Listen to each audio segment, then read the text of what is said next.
Andito tayo sa Japan with the world's first and only lemonade na award-winning. Pag ginawa mo itong technique na to, mawawala ang GERD mo at ang acidity mo. Panoorin mo to hanggang sa dulo.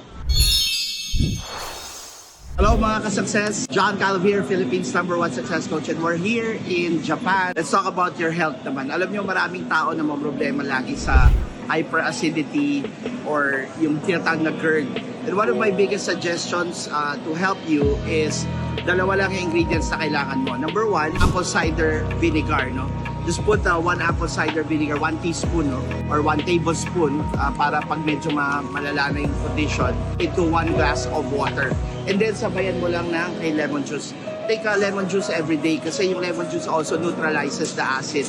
Pag ginawa mo yan, hindi mo na kailangan na bumili ng mga antacids kasi mangyayari with the natural lemon juice and apple cider vinegar, mawawala na yung GERD mo. So I hope makatulong sa inyo to and I hope marami sa inyong masolusyonan. And if may kilala ka may GERD or merong nag-acid, ipasa mo naman or share mo itong video na to.